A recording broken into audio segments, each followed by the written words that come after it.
Please welcome to the stage, Laura Cox Kaplan.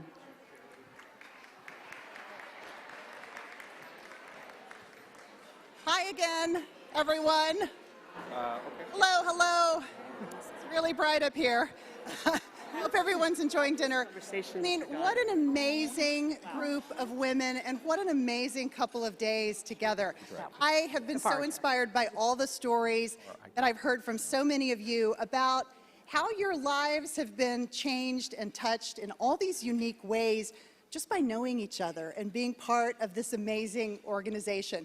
Big, big round of applause for Sylvie and Angela and Kathy and the staff. They have done an amazing job.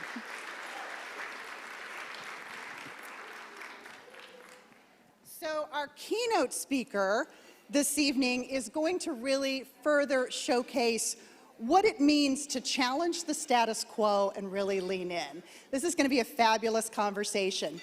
Ian Rowe is the founder of Vertex Partnerships, Vertex Partnership Academies, and he's a senior fellow at the American Enterprise Institute. I don't know if you guys noticed, but his terrific book is out on the bookshelf out here. It's on my list to read, but I have heard from several of you how amazing it is, so be sure and pick that up. The book is called Agency, and that's going to be the subject of the conversation tonight. Our friend Heather Nauert is going to be back on the stage tonight to interview Ian. And as you will recall, she was at the State Department for a number of years as a spokesperson, and she spent 20 years at Fox. So this is going to be a great conversation, and I think Ian's also going to do a bit of Q&A at the end of the conversation. So join me in welcoming Ian and Heather to the stage. Thank you. Thank you. All right. And here is Ian. All right, and here's Heather. Hi, everyone. Wow. Ian, I have to tell you, having conversations with these ladies over the past day and a half or so, there are so many who are engaged in education at the local level. Yes. I mean, how impressive is that and what they are doing? And particularly, we've seen it over the last few years. We certainly have. As more and more people had a more direct insight into what was actually happening in their kids' classroom. Yeah, one of the very few good things to have come out of COVID, where we have more exposure to what our children were actually being taught. I mentioned the ladies at the local level. You are doing this at the local level, but we know you at the national level because of all that you've done from your latest book, right here, ladies. I've got it all marked up. There's a lot of good information in here for all of you. I know you are going to enjoy it. To the work you've done in New York City, in standing up charter schools, huge deal in New York and of course across the country. And then we read about you in the Wall Street Journal and elsewhere. Yes, that's when the teachers union decided to sue us. Yes, so let's talk about that. Ian opened one new academy in the Bronx in August of this year, but there were a lot of hurdles in front of you before you opened your latest academy. Talk to us about that. Yeah, well, first of all, it's really great to be here tonight. And yeah, something that's very important to me is I talk about a lot of issues around education, upward mobility, critical race theory, all these things nationally, but it's really important to me to implement ideas locally to really test if the theories that we are putting out in the world actually work. You know, do the ideas, there you go, exactly. You know, do these ideas work on 149th Street and 3rd Avenue in the South Bronx with real people? You know, in the district in which we've just launched this high school, only 7% of kids graduate from high school ready for college, you know?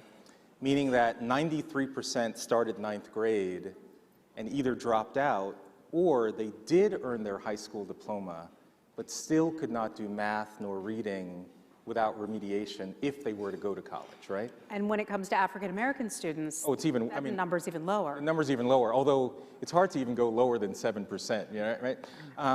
And yet, in New York City, there's a cap on charter schools. So if you had a great idea to bring a wonderful school into this neighborhood, you couldn't do it. But we figured out a clever way, without going into detail, to bring a world-class international baccalaureate high school It just opened in August. It will allow kids to both pursue college as well as apprenticeships in high school. So if they want to graduate from high school and enter healthcare or computer science, they'll have the capacity to do that. Amazing, amazing, amazing. So you're about 2 months into this new 2 months into it. How's But it who going? could be against this idea? Well, the teachers The union. teachers union. Yeah. So they sued us on the premise that somehow we were getting around the cap. And a New York State Supreme Court judge on August 16th completely dismissed the union's case, and we opened on August 22nd. So when you walk into, and you have numerous academies around the area, but when you walk into this, your newest one, Yes. what do you feel now? You're Oh my almost God, 2 months in. it's really inspiring. So first of all, when you first walk in, you see lots of images of our core values or our cardinal virtues. So when you first walk in, the words you see emblazoned all over are courage, justice, temperance, and wisdom. And our first student seminar, the entire first week of school for the students was to learn what do words like courage, justice, wisdom, and temperance mean in our own lives? How are we going to become a society in our school community to live by these virtues? And what's the reaction out of those students? Oh, it's amazing. I mean, Are they used to being talked to about courage and strength and justice? Not really. So it's new to them. Not really. And and unfortunately, what's been happening a lot in schools is because we have a big focus also on viewpoint diversity, democratic discourse, individual dignity. Like, you're not simply a representative of your race or your gender, right? Individual dignity. You are a human person with incredible gifts. And so, but it takes time because a lot of the environments for which kids have been in especially in the last few years, have, when you look at anti-racism and critical race theory, are treating kids as either oppressor groups or oppressed groups. So we just have to eliminate that kind of thinking. That's great.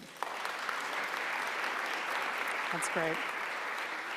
We were talking earlier about charter schools in New York, but of course charter schools in much of the country right now, or at least the majority, thankfully. But in New York, there was always a situation when families were called upon to learn whether or not their sons and daughters received the lottery and won that lottery to go to this charter school. And I remember covering this in the news business. You would see these halls filled with mothers. It was usually just a mother plus children. Yep.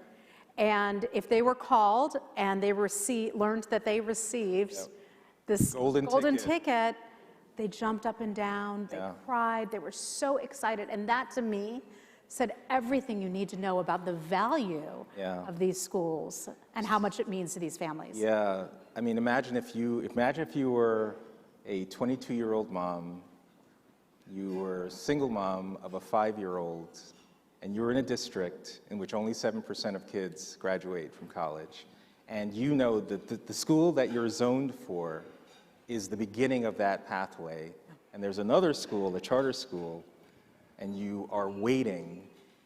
That is the most cruel, certainly it's just one of the most cruel set of circumstances. In the schools I led, we had nearly 5,000 families on our wait list each year. So on lottery day, it's an amazing thing to call the 200 to 300 family members. We literally can hear the shrieks of joy in the background. But imagine we have to send a note to nearly 5,000 families to say that the best we can do is put your child on an excruciatingly long wait list, right? It's crushing. It's crushing, and all these parents want, by the way, almost all low income, almost all Black and Hispanic, all they want is for their kid to have a shot, the American dream, right? And that usually starts with great family and then great education, and we are depriving too many kids of that basic opportunity. Right. And a lot of that has to do with teachers' unions. and others who object to the idea of charter schools. So when you talk with them, when you have some private conversations, what do those look like? So after the UFT sued us, this was back in March, I actually was on an innovation panel with Randi Weingarten. Does anyone know who Randi Weingarten is? Yes. She's the president of the National Federation of Teachers, and so I sat down with her. I buttonholed her, and we said, Randi, can I just have a few minutes? So I'm Ian Rowe, I run schools in the heart of the South Bronx. I'm not some evil, terrible person. I really care about kids, I really do. And your local union is suing us. And we had this long conversation about, oh yes, this is so good, so right, and yet she did nothing ultimately to stop this. And it really is, like one important word to take from tonight is, even though my book is called Agency, the word is courage. Like courage to stand up for what you know is right, and courage to stand against people that you know are doing the wrong thing. And so part of the reason a school in the Bronx can for generations be producing only 7% of kids graduating is that we're tolerating it. Mm-hmm. Right? Yes, unions are powerful. There's certain elements of the Democratic Party that fight school choice and educational freedom, but ultimately we are allowing this to happen. And we always have to, thank heavens that we are in situations where we might have access to school choice and all sorts of educational freedom, but this doesn't exist for many, many, many people in our country across race.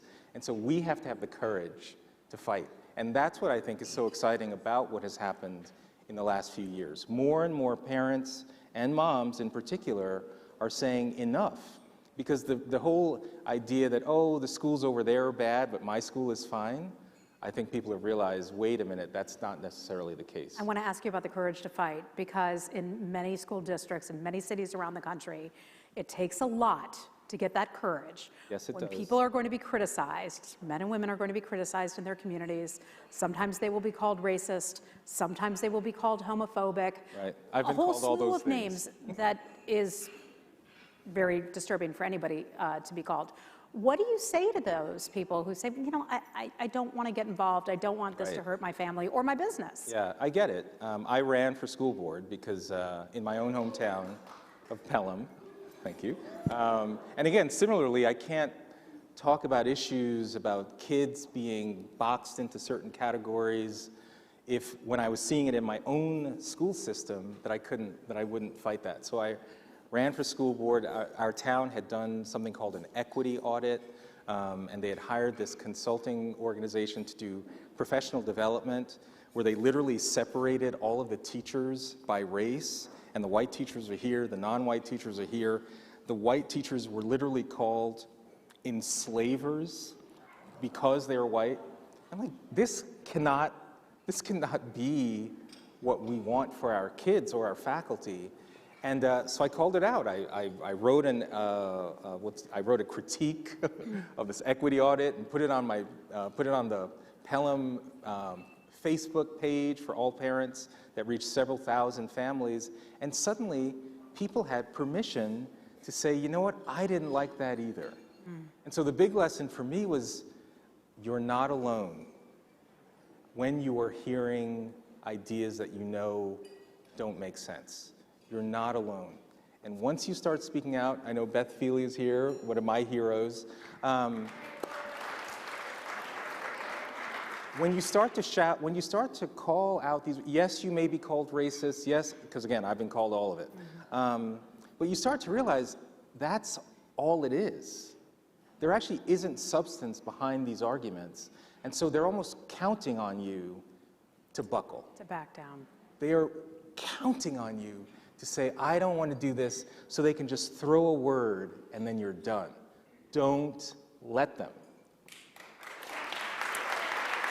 Well, in standing up yourself, you helped bring more courage and cover to people who Well, are willing to speak out. That's what it is. It's an important role you have. I won my school board election by a pretty wide margin, and I think it's because most people don't want our kids to be demonized, right? We may have issues around race or gender, but we don't think the solution is to say that you are boxed into a certain category based on your skin color. That's not the right solution to issues that we can all agree upon. Mm-hmm.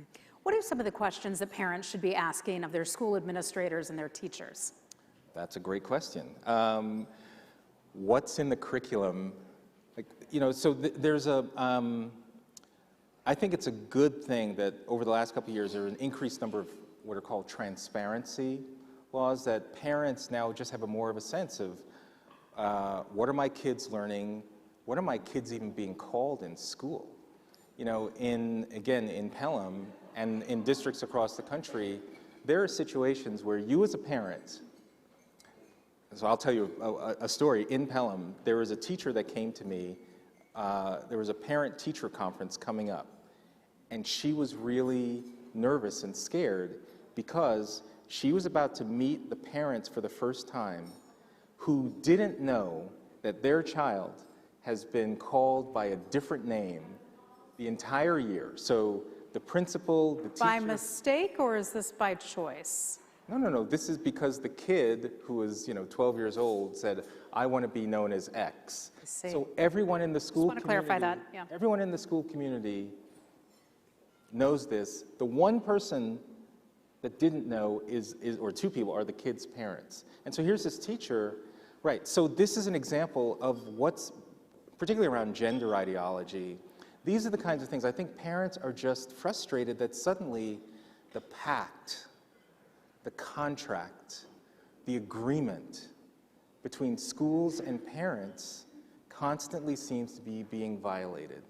And this is why I'm really encouraging parents to step up, get to know your teachers, know what's being taught, run for school board. Those are the kinds of things I would be asking. What's the focus on academics? My entire campaign when I ran, equality of opportunity, individual dignity, our common humanity. Those are the things I talked about. Where are we on academics? We were talking so much around race and gender issues. Hello, we've just had some of the most massive learning loss in generations. Can we get back to basics? And that's one of the fascinating things I think I've read that you have said, that we're focusing so much on gender and race and other issues to basically cover up for the fact that our literacy rates are so poor. And this has existed for generations. I mean, and do you really think that that's the goal, to focus on that so we're not paying attention to just how poorly in some cases our kids are being taught? It's a hard question to ask. I mean, it's been this way for a long time. And again, this is, I say that to some degree we tolerate this. Pre-COVID, 2019, the nation's report card said only 37% of all American kids were reading at grade level, right? 37%. So COVID revealed there are these bad practices. Why is it remain that way? I don't know, because we allow it, and they're powerful forces that keep entrepreneurs like me away from telling the story. But I am optimistic, though. I think more and more regular Americans, like people in this room, are just fed up of what is happening. And the people paying the price are our kids. Truly. And so that's just not fair. It's un-American. And I really, my hope, even with my book, Agency, is to inspire folks to know that the status quo does not have to be the way it has to be. One of our friends here involved in education in Chicago, Maris, she's out there somewhere, was telling me yesterday that for each student in the Chicago area, they basically get $30,000. Oh, yeah. $30,000 per pupil. At the parochial school, it's around $6,000. And yet the results are quite different. The results are very different. Yeah. What do we do about that? What's the solution? Well, this whole idea of educational freedom and choice, so if you look at per pupil spending across the country, the per pupil dollar amount since 1970, literally, it's like a hockey stick. and then the academic results are essentially flat or declining, and especially in the last 2 years. And so there's a huge dichotomy. Yet, there are parents that are trapped in systems that don't give them any freedom. So there are states like Arizona. Anyone here from Arizona? Yep. So Arizona, Governor Doug, has just passed some of the most amazing educational freedom laws, so that if you are an individual parent, you can take a certain allocation of dollars, something on the order of $7,000, and take that money to go to a private school, a religious school, spend on homeschooling. So it's really the first great example of what we mean by educational freedom, and that's what has to happen. We can't wait for the government system to reform itself. And I'm a product of the New York City K-12 public school system. I'm a champion of public schools, and charter schools are public schools.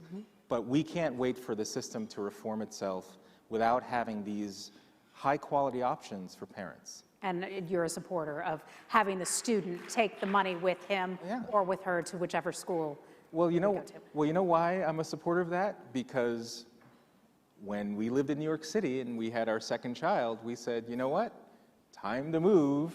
And we moved to a lovely little town in Westchester that had a better school system. And so no one is upset when, if you're a middle or upper income family, you take your child and you move to wherever you think is best. School so why not afford that same opportunity to the most vulnerable people in our society? And so you talk about moving. One of the topics of conversation today was migration. People leaving places like Illinois, New York, going to more pro-business, better tax states like Texas, Tennessee, for example. So what happens with the children when that tax base leaves those states that are already really struggling with their education anyway, and they go to another state, but then that other state has an influx of all these new pupils? How do we sort of, I don't know, the market works. Circle that square. Market works, and more great schools open. That's what should happen. You know, I just read some statistics in Chicago. You talk about migration. In 2021, 70% of homicides in Chicago went unarrested. Yeah. Think about that for a second. 70%. And then that builds on itself. And you wonder why people who even may love living in the city just say, I can't raise a family here. So, I don't know, I think it's not irrational for people to be looking for a better place for their kids. But when they go to a new place, there should be the opportunity for great schools for every single kid. So Ian, I'm told we can take a few questions. I do want to ask you one final question before we open it up here. These ladies are so engaged. Like to be empowered to go out and, advocate for what they are passionate about. You got your start in this whole endeavor when you were at Arthur Anderson, and you started to tutor some young students. Oh, yeah. And that propelled you, is one of the things that propelled you, to do what you're doing today. Yeah, when I was at, when I was a Digihead, and probably even before, but when I was at Anderson, I was mentoring in public schools in the city, and great kids, but by virtue of the family structure that they were born into, or the zip code that they were born into, just didn't have the same opportunities, and just complete luck of the draw. And that, again, just seems unfair. Life is not guaranteed, but there have to be ways in which we help more young people. And for me, because of my career, I've worked, at the White House, MTV, Teach for America, running schools, and I've worked with rich kids, poor kids, black kids, white kids, kids in homeless shelters, kids in foster care, kids in every kind of setting. And there's some kids that are growing up and in challenging situations, and as they enter young adulthood, they recreate those same challenges.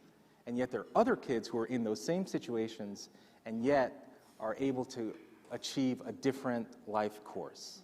And so the question is, what makes the difference, right? What is it that allows a kid to be able to escape their circumstance. And for me, my observation is that those young people, as they make their passage into young adulthood, have a sense of agency. And it was cultivated oftentimes because, regardless of the family that they were from, the family that they formed was much stronger. They typically formed a family where they had gotten their education, they'd worked, and if they had children, they had gotten married first. They usually had some kind of personal faith commitment, and they had access to great education. And when you have those as your foundation, strong family that you formed, strong faith commitment, strong access to education, usually you develop some kind of entrepreneurial spirit. And so for me, how do we emphasize those as the levers that we get more young people to understand the power of free family, religion, education, and entrepreneurship? And that's what I write about in Agency. It's all in the book. Yeah. And part of what you're saying is, to our audience here, is keep an eye out for those moments where you say, aha, I can jump in and I can help somebody here. That put you on the trajectory to where you are now, and think about the hundreds, if not thousands, of children that you have helped already. You gave them a new start. Well, again, I'm one person that's trying to do the right thing. This room is full of a couple hundred people who are doing the right thing as well, and you just have to figure out what that means in your own life. Like, I've chosen to run schools, I've chosen to speak out on these issues publicly. There are a lot of arrows that come my way. They do, but you do realize after a while, that's all there is. You wear those arrows well. A couple questions, if we have, I understand we have a microphone out there, and if we could pass it to someone who wants to ask a question. Wow. This is so bright.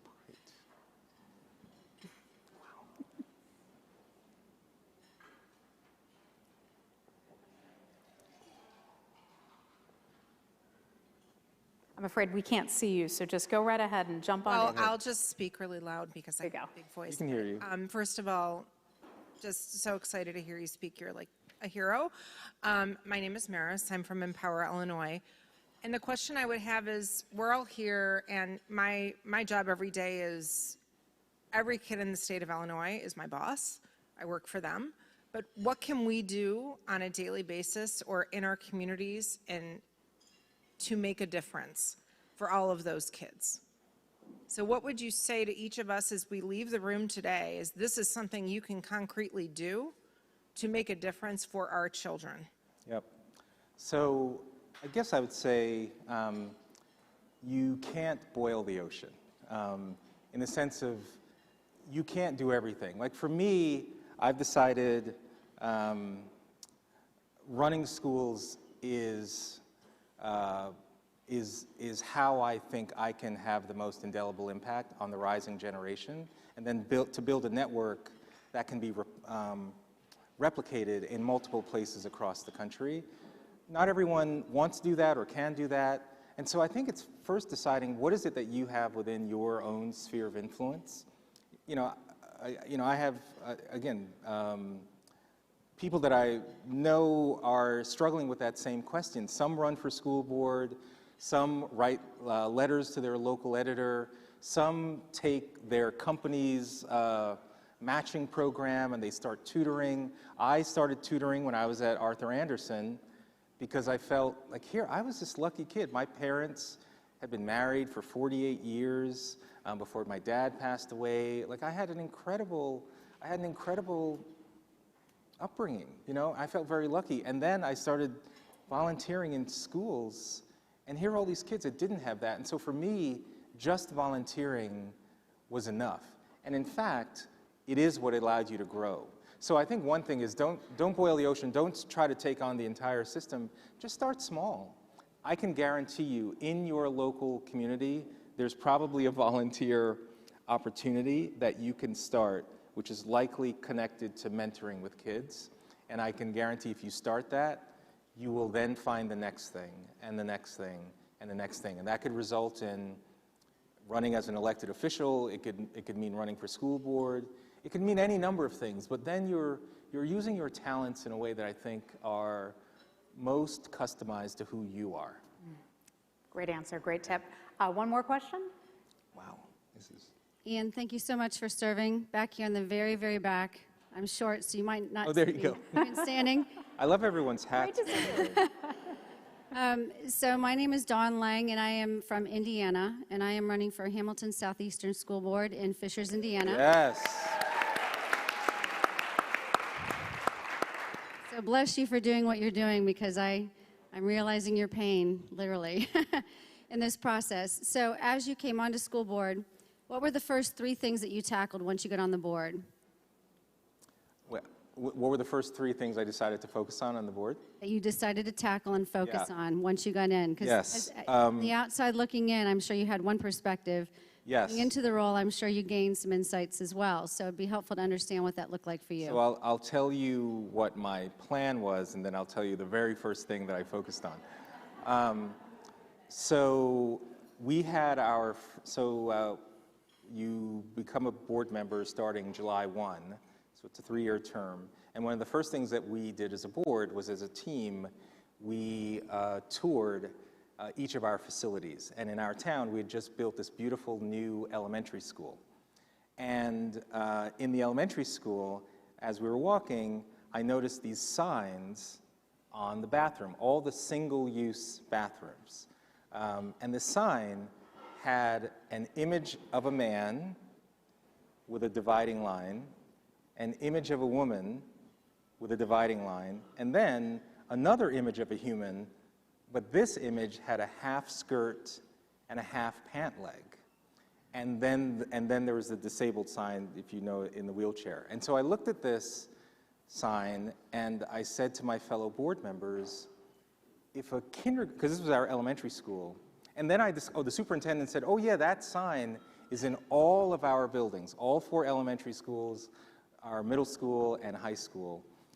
And I said, wait a minute, so if a kindergartner came up to you and said, I understand what the male figure is, I understand what the female figure, what's the one with a half skirt and half pant leg? And none of them had a proper answer. They said, well, we just felt we had to do it because the prior board had approved these signs. And I said, you know, we don't have to politicize everything. And don't you think it might be confusing to a kindergartner to see these images? And so, one important lesson, I had the empowering alternative.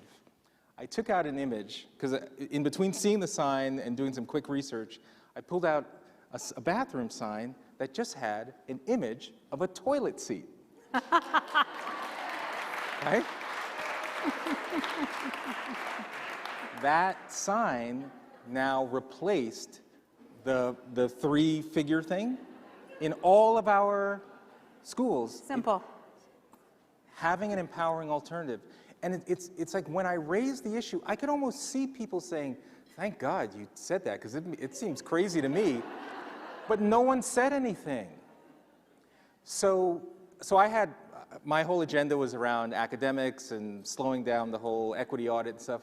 But then I started to realize I have to govern now. I have to spend time with the other 6 board members to find out what are the issues that they really care about. And then for those areas where I disagree, I have to have, what is the empowering alternative? I don't want to demonize. I actually want to work together for good solutions for kids. And that becomes the most important priority. Well, that's a great place to leave it. Yep. Priority for kids. Ian, thank you so much for what you do. Yeah. Truly. Awesome. Fun time. We could stay longer, but I guess we're... You'll be around, right? I'll be around. All right. Okay. And pick up his book. All right. Thank you. Thank you. Yeah, it's great. Good. Good stuff. Oh. Amazing. You guys are so great. okay? Oh, it was amazing. I don't know if you could have gotten any more.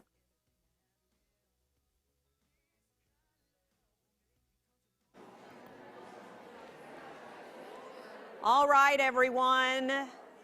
Okay, how fantastic is Ian Rowe and Heather now? Anderson, our innocent consultant. So when I first started working at So if you haven't read Ian's book, and we haven't told you often enough, read this, share it. But this is one of those books I buy a few copies and I hand it out. But there's a quote I love, and we're going to close with this.